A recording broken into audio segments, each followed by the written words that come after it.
అంటే ఈరోజు ఈ సమావేశంలో ఉన్న మిత్రులందరికీ పార్టీలో నిర్మాణంలో మీరు భాగస్వాములు కావాలి. ఈరోజు మీకు పిసిసి అధ్యక్షుడు ఇచ్చే బాధ్యతను మీరు బాధ్యతాయుతంగా నెరవేర్చాలి.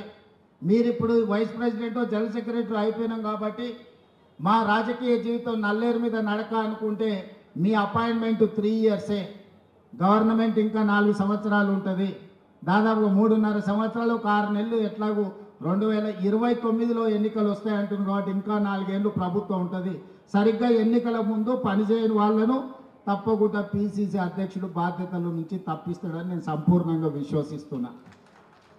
అందుకే ఈరోజు ఇక్కడ ఉన్న వాళ్ళు గ్రామ కమిటీలు, మండల కమిటీలు, జిల్లా కమిటీల నిర్మాణంలో, పార్టీని బలోపేతం చేయడంలో, సంక్షేమ పథకాలను ప్రజల దగ్గరికి తీసుకెళ్లడంలో, సంక్షేమ పథకాలు అందని ప్రజలకు ఆ పథకాలను అందుబాటులోకి తీసుకొచ్చి వాళ్ళ తరఫున ప్రభుత్వంతో సమన్వయం చేయడంలో మీరందరూ బాధ్యత తీసుకోవాల్సిన అవసరం ఉన్నది. ఇవాళ రాబోయే స్థానిక సంస్థలలో నాయకుల ఎన్నికలు అయిపోయిన ఎమ్మెల్యేలు, ఎమ్మెల్సీలు, ఇప్పుడు కార్యకర్తల ఎన్నికలు రాబోతున్నాయి. కార్యకర్తల ఎన్నికల్లో ఎవరైతే కష్టపడతారో, కార్యకర్తలను కష్టపడి ఎవరైతే గెలిపించుకుంటారో వాళ్ళు తిరిగి నాయకులుగా రాష్ట్ర స్థాయికి ఎదుగుతారు. అందుకే ఈరోజు పార్టీ నిర్మాణంలో భాగస్వాములు కావాలి. స్థానిక సంస్థల ఎన్నికల్లో పార్టీ కార్యకర్తలను గెలిపించుకోవాలి. అప్పుడే పార్టీ బలోపేతం అవుతుంది. పార్టీ బలోపేతమైతే రెండవసారి కాంగ్రెస్ పార్టీ తిరిగి అధికారంలోకి వస్తుంది. రెండవసారి అధికారంలోకి రావడం మీ చేతుల్లోనే ఉంది. ఇవాళ ఈ వేదిక మీద నుంచి నేను ఒక్క మాట చెప్పదలుచుకున్న మిత్రులందరికీ, 94 నుంచి 2004 వరకు 2 సార్లు తెలుగుదేశం పార్టీ ఆనాడు అధికారంలో ఉన్నది.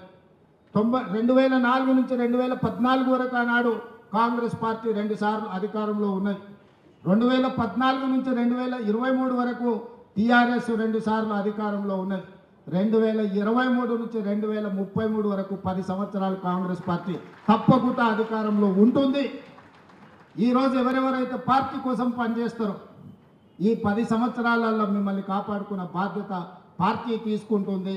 మీనాక్షి నటరాజన్ గారు తీసుకుంటారు. ఈరోజు పార్టీకి ఆ తర్వాత తరం మీరు తెచ్చుకోవాలి.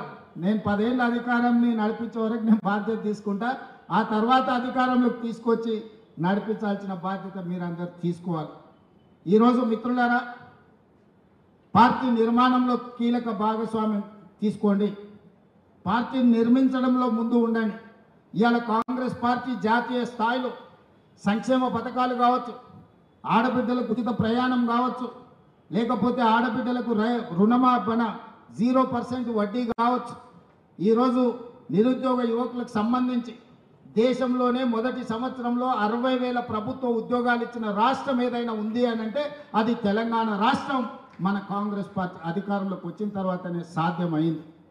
10 సంవత్సరాలు వాళ్ళు ఉద్యోగాలు ఇవ్వలే.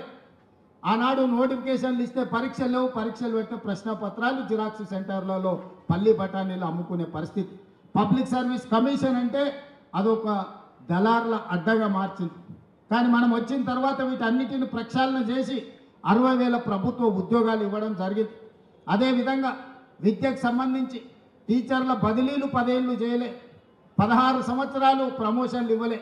మనం అధికారంలోకి వచ్చిన వెంబడి 35,000 మంది టీచర్లను బదిలీ చేసినాం, 22,000 మంది టీచర్లకు ప్రమోషన్లు ఇచ్చినాం, 11,000 మంది టీచర్ల నూతన నియామకాలు చేపట్టి విద్య మీద ఫోకస్ పెట్టి పేదవాడికి విద్యను అందించాలి. ఈ దేశ భవిష్యత్తు తరగతి గదుల్లో ఉంది అని చెప్పి ఈరోజు కాంగ్రెస్ పార్టీ నిర్ణయం తీసుకున్నది.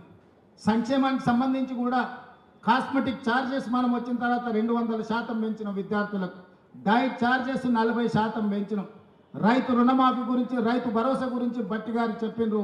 ఒక్క మాటలో చెప్పాలంటే 18 నెలల్లో రైతులకు 1,04,000 కోట్ల రూపాయలు ఖర్చు పెట్టిన ప్రభుత్వం దేశంలోనే కాంగ్రెస్ పార్టీ, తెలంగాణ ప్రభుత్వం. అసలైన తొలి వెలుగు. ఫాలో వాట్సాప్ @తొలి వెలుగు official.